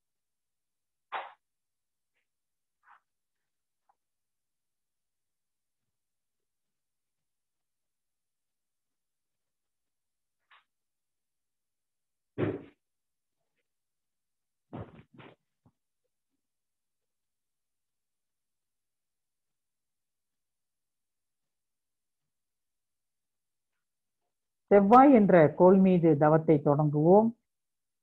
சூரியனில் இருந்து 4வது வட்டப்பாதையில் சுமார் 14 கோடி மைல்களுக்கு அப்பால் சூரியனை வலம் வந்து கொண்டிருக்கிறது. சூரியனை ஒரு முறை சுற்றி வர 18 மாதங்கள் எடுத்துக்கொள்கிறது. செவ்வாய் செந்நிறமான காந்த அலை கதிர்களை வீசிக் கொண்டுள்ளது. இக்கதிர்கள் உடலில் உள்ள மஜ்ஜையோடு தொடர்புடையது. இக்காந்த அலை கதிர்கள் விஞ்ஞான அறிவையும் மெய்யறிவையும் தைரிய உணர்வையும் வாழ்க்கை வளத்தையும் அளிக்க வல்லது. செவ்வாயினுடைய காந்த அலை கதிர்களை ஏற்று நம் உடலோடும் உயிரோடும் ஒன்றுபடுத்திக் கொள்வோம். இவை எப்பொழுதும் நமக்கு நன்மையே செய்து கொண்டிருக்குமாக. செவ்வாய் என்ற கோள் மீது மனம் செலுத்தி தவம் ஏற்றுவோம்.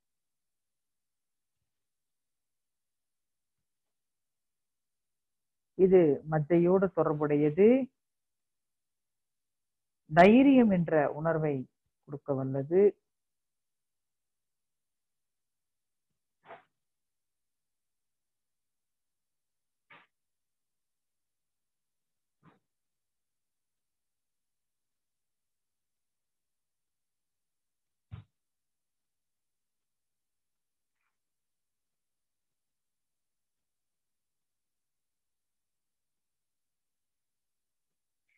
செவ்வாய் கிரகத்தை நாம பார்த்திருக்கிறோம் டிவில எல்லாம். இளம் சிவப்பு நிறமானது.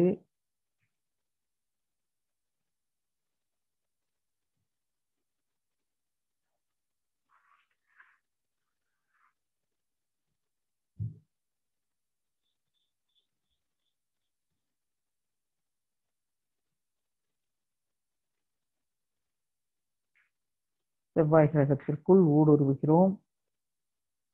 அதை சுற்றியுள்ள நட்சத்திர தொகுதிக்குள்ளும் நுழைகிறோம்.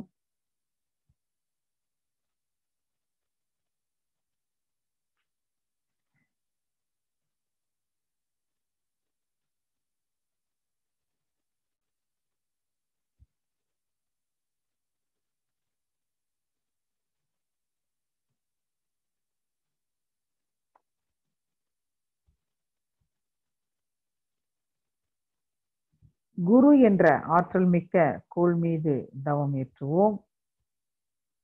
சூரியனிலிருந்து 5வது வட்டப்பாதை சுற்றி கொண்டிருக்கிறது. சூரியனை வலம் வந்து கொண்டிருக்கிறது.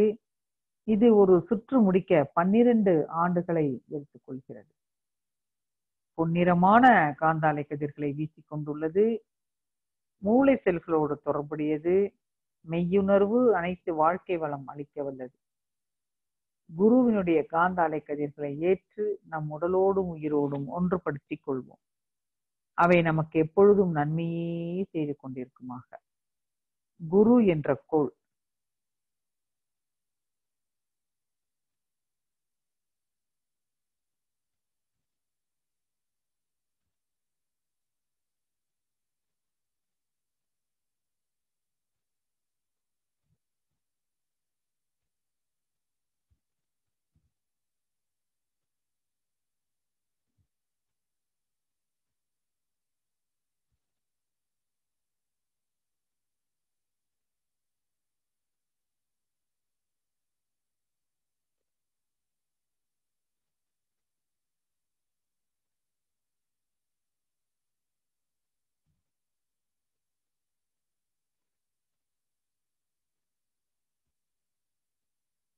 குரு கிரகத்தை சுற்றி வருகிறோம். குரு கிரகத்திற்கு உள்ளே ஊடுருவுகிறோம். குரு கிரகத்தை சுற்றி உள்ள நட்சத்திர கூட்டங்களில் எல்லாம் மனதால் நுழைந்து நுழைந்து நுழைந்து வெளியே.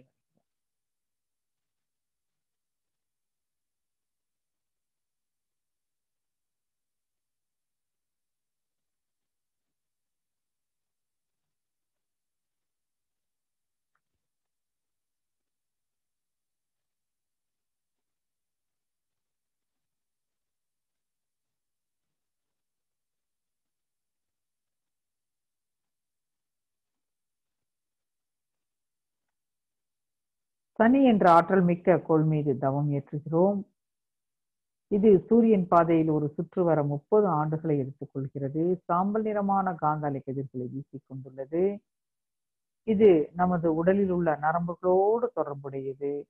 இந்த சாம்பல் நிறமான காந்த அலை கதிர்கள் நீண்ட ஆயுள், உடல் நலம், பொருள் வளம் அனைத்தும் அளிக்க வந்தது.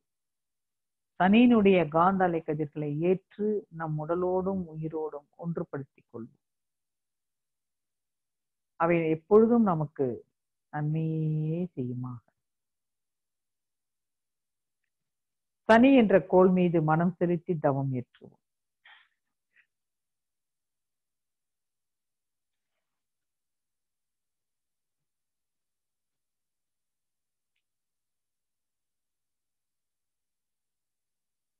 சாம்பல் நிறமான கிரகம், அதை சுற்றி ஒரு வளையம் உள்ளது.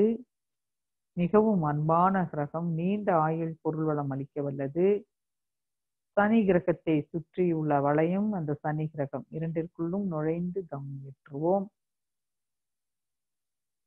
மனதால் சனி கிரகத்தில் நுழைகிறோம். பெனிட்ரேட் பண்ணுங்க, ஊடுருவணும். சனி கிரகத்தை சுற்றியுள்ள விண்கற்கள், நட்சத்திர கூட்டங்கள் மீதும் மனம் செலுத்தி தவம் ஏற்று.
ராகு கேது என்ற காந்தாலை பாதைகள் மீது தவம் ஏற்றுவோம். சூரியனுடைய மையத்தில் அணுக்கள் செயலற்று நின்று விடுகிறது. அவை சுத்த வெளியாக பிரம்மமாக மாறிக்கொண்டிருக்கும் நிலை. மேலும் அவை மிகவே அங்கு நிற்க முடியாமல் ஒரு கோடு போல் சூரியனின் மையத்தில் ஆரம்பித்து பிரபஞ்சத்தை எல்லாம் கடந்து சுத்த வெளியுடன் கலந்து கொண்டே இருக்கும் ஒரு நிலை. இவ்வாறு சூரியனின் இருபுறமும் எப்பொழுதும் இயங்கிக் கொண்டிருக்கிற கருநிறமான காந்தாலை பாதைகளை ஒரு புறம் ராகு என்றும் மறுபுறம் கேது என்றும் கூறுகிறோம். ராகு கேது காந்தாலை பாதைகளை கருமை நிறமான கதிர்கள் வீசிக் கொண்டிருக்கிறது. இது நமது உடலில் உள்ள ஓஜஸ் என்ற சக்தியோடு தொடர்பு உள்ளது. இக்காந்தாலைகள் மெய் விளக்கம், உடல் நலம், வாழ்க்கை வளம் அனைத்தும் அளிக்க வல்லது. ராகு கேது காந்தாலை பாதைகளை நம் உடலோடும் உயிரோடும் ஒன்றுபடுத்திக் கொள்வோம். அவை நமக்கு எப்பொழுதும் நன்மையே செய்யுமாக. ராகு கேது காந்தாலை பாதைகள் மீது மனம் செலுத்தி தவம் ஏற்றுவோம். சூரியன் மையத்தில் இருந்து இரண்டு பக்கமும் வளைந்து வளைந்து செல்லும் காந்த அலை பாதைகளை மனதில் வைத்து தவம். மெய்ஞான விளக்கம் அளிக்க வல்லது, ஞானத்தை அளிக்க வல்ல ராகு கேது கிரகங்கள்.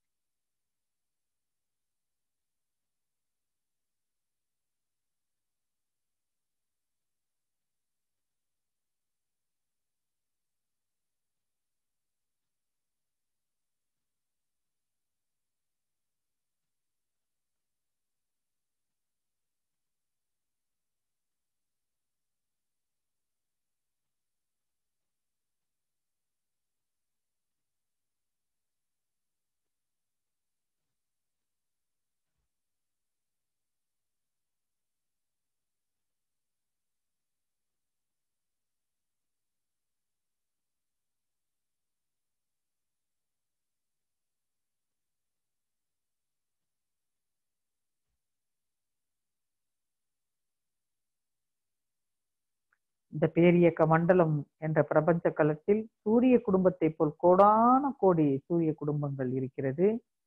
அவற்றையெல்லாம் நட்சத்திரங்கள் என்று அழைக்கிறோம். பிரபஞ்சம் முழுவதும் உள்ள எல்லா நட்சத்திர கூட்டங்களையும் மேஷம், ரிஷபம், மிதுனம், கடகம், சிம்மம், கன்னி, துலாம், விருச்சிகம், தனுசு, மகரம், கும்பம், மீனம் என்று 12 தொகுதிகளாக பிரித்துள்ளனர். இந்த அனைத்து நட்சத்திர தொகுதிகளில் இருந்தும் காந்த அலை கதிர்கள் வீசிக்கொண்டே இருக்கிறது.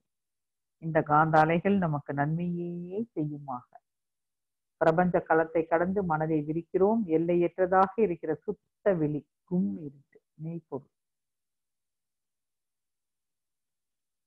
கும் இருட்டை நினைச்சுக்கோங்க. அதே மெய்ப்பொருள் இப்பேரியக்க மண்டலம் முழுவதிலும் ஒவ்வொரு அணுவுக்கு மத்தியிலும் 2 அணுக்களுக்கு இடையே இருப்பதை உணர்கிறோம். இந்த மெய்ப்பொருள் என்ற சுத்த வெளியே நமக்குள்ளாக அறிவாக இயங்கிக் கொண்டிருப்பதையும் உணர்கிறோம். இந்த மெய்ப்பொருள் என்ற சுத்த வெளியே நமக்குள்ளாக கெட்டி பொருளாக உடல், இரத்த ஓட்டம், வெப்ப ஓட்டம், காற்று, உயிர் என்ற 5 பௌதீக பிரிவுகளாக இயங்குகிறதை உணர்கிறோம். இதையெல்லாம் இந்த அறிவே ஆட்சி செய்து கொண்டிருப்பதையும் உணர்கிறோம். இதுவே எல்லா மனிதரிடத்தும் உயிரிடத்தும் அமைந்திருப்பதையும் உணர்கிறோம். இதை உணர்ந்து மெய்ப்பொருள் என்ற பிரம்மமே பரிணாமத்தில் எல்லா உயிர்களாகவும் வந்துள்ளன என்பதை உணர்ந்து கொள்கிறோம். இதே மனநிலையில் எந்த ஒரு உயிருக்கும் துன்பம் செய்விக்காமலும், எந்த உயிர் துன்பப்பட்டாலும் அந்த துன்பத்தை போக்குவதற்கு நமது செயல்களை ஒழுங்குபடுத்தி கொண்டு வாழ வேண்டும் என்று கருணையோடு வாழ முயல்வோம். இந்த விரிவான மனநிலையில் எப்பொழுதும் நாம் மறவாது மனதில் கொண்டு சிறப்பாக வாழ முனைவோம். அருட்பேராற்றலின் கருணையினால் உடல் நலம், நீளாயுள், நிறை செல்வம், உயர்ப்புகள், மெய்ஞானம் ஓங்கி வாழ்வோம். வாழ்க்கை துணைக்கு வாழ்த்து.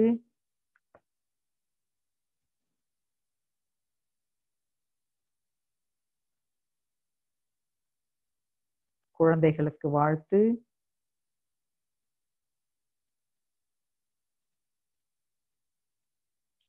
உடன் பிறந்த சகோதர சகோதரிகளுக்கு வாழ்த்து.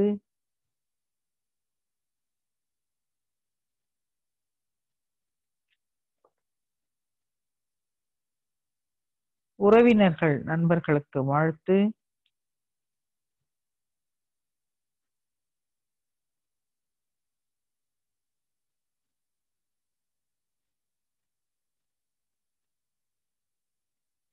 தொழில்துறையிலே தினசரி கடமைகளிலே நம்மோடு தொடர்புடையவர்களுக்கு வாழ்த்து.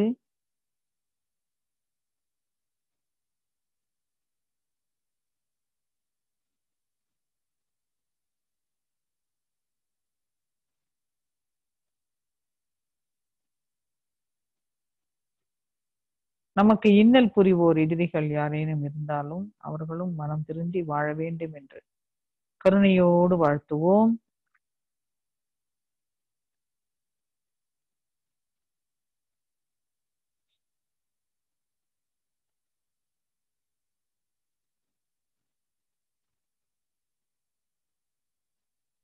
அருள் தந்தை அவர்கள் அருளிய வேதாத்திரியம் வாழ்க வளமுடன். ஆழியார் அருவி திருக்கோயில் வாழ்க வளமுடன். உலக சமுதாய சேவா சங்கம் வாழ்க வளமுடன். இன்று தவம் ஏற்றிக் கொண்டிருக்கும் அனைத்து அன்பர்களும் அவர்களது அன்பு குடும்பமும் வாழ்க வளமுடன். இங்கு தொண்டாற்றிக் கொண்டிருக்கும் அனைத்து அன்பர்களும் அவர்களது அன்பு குடும்பமும் வாழ்க வளமுடன். திருப்பூர் 15 வேலம்பாளையம் அருவி திருக்கோயில் அறங்காவலர்கள் அனைவரும் மற்றும் அவர்களது அன்பு குடும்பமும் வாழ்க வளமுடன். உலக மக்கள் அனைவரும் பூரண நலமுடன் வாழ வாழ்க வளமுடன். இந்திய அரசு, தமிழக அரசு வாழ்க வளமுடன். மருத்துவர்கள், செவிலியர்கள், ஆட்சியாளர்கள் மற்றும் அதிகாரிகள் வாழ்க வளமுடன். காவல்துறை காவலர்கள், கண்காணிப்பாளர்கள் வாழ்க வளமுடன். மாநகராட்சி, நகராட்சி, பேரூராட்சி அலுவலர்கள் மற்றும் சுகாதார பணியாளர்கள் வாழ்க வளமுடன். விவசாயிகள், உணவுப் பொருட்கள் வழங்குபவர்கள் வாழ்க வளமுடன். வாழ்க வளம். நான் எனது வாழ்நாளிலே யாருடைய உடலுக்கும் மனதுக்கும் துன்பம் தரமாட்டேன். துன்பப்படுவோருக்கு என்னால் முடிந்த உதவிகளை செய்வேன். நான் எனது வாழ்நாளில் யாருடைய உடலுக்கும் மனதுக்கும் துன்பம் தரமாட்டேன். துன்பப்படுவோருக்கு என்னால் முடிந்த உதவிகளை செய்வேன். நான் எனது வாழ்நாளில் யாருடைய உடலுக்கும் மனதுக்கும் துன்பம் தரமாட்டேன். துன்பப்படுவோருக்கு என்னால் முடிந்த உதவிகளை செய்வேன். வாழ்க வையகம், வாழ்க வையகம், வாழ்க வளம். உலக நலவேட்பு. உலகிலுள்ள பொறுப்புடைய தலைவரெல்லாம் ஈரறிவை உள்ளுணர்வாய் பெறுதல் வேண்டும். உலகனைத்து நாடுகளின் எல்லை காக்க ஓர் உலக கூட்டாட்சி வலுவாய் வேண்டும். உலகில் போர் பகை அச்சமின்றி மக்கள் உழைத்துண்டு வளம் காத்து வாழ வேண்டும். உலகெங்கும் மனித குலம் அமைதி எனும் ஒரு வற்றாத நன்னிதி பெற்று உய்ய வேண்டும்.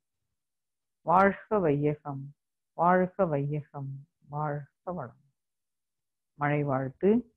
ஏரி குளம் கிணறு ஆறு எல்லாம் நிரம்பி வழிய மாறி அளவாய் பொழிக மக்கள் வளமாய் வாழ்க. ஏரி குளம் கிணறு ஆறு எல்லாம் நிரம்பி வழிய மாறி அளவாய் பொழிக மக்கள் வளமாய் வாழ்க. ஏரி குளம் கிணறு ஆறு எல்லாம் நிரம்பி வழிய மாறி அளவாய் பொழிக மக்கள் வளமாய் வாழ்க. வாழ்க வையகம், வாழ்க வையகம், வாழ்க வளம். நம் மனதில் அமைதி நிலவட்டும். நம்மை சுற்றிலும் அமைதி நிலவட்டும். உலகம் முழுவதும் அமைதி நிலவட்டும். அமைதி, அமைதி, அமைதி. வாழ்க வளமுடன், வாழ்க வளமுடன், வாழ்க வளம். வாழ்க வளமுடன்மா. வாழ்க வளமுடன்மா. அம்மா, இன்று ஆடி அமாவாசை அன்று அருமையான ஆழ்நிலை தவம் ரொம்ப அருமையா இருந்ததுங்க. பஞ்சபூத நவக்கிரக தவம். இன்னைக்கு யாருமே பாத்தீங்கன்னா இப்ப கோவில்கள் எல்லாமே பூட்டப்பட்டிருக்கு. அதனால யாருமே கோவிலுக்கு போக முடியல. இந்த ஒரு தவத்தினால எல்லாருமே வீட்டுல இருந்தே நம்மளுடைய இறைநிலையை அடைஞ்ச மாதிரி ஒரு அருமையான தவமா ரொம்ப சூப்பரா இருந்துச்சு. தங்களுக்கு திருப்பூர் 15 வேலுமலை மறை திருக்கோவில் சார்பாக மனமார்ந்த நன்றியையும் வாழ்த்துக்களையும் தெரிவிச்சுமா. வாழ்க கேக்குதுங்களா? கேக்குதுமா? கேக்குது கேக்குது. சரிங்கம்மா, சரிங்க. அனைவரும் கண்களை மூடி தவ நிலையில வந்துடலாங்க. அம்மா அவர்களை வாழ்த்திடலாம். பேராசிரியர் முத்துலட்சுமி அம்மா அவர்கள் வாழ்க வளமுடன். அவர்களது ஆன்மீக பணி வாழ்க வளம்.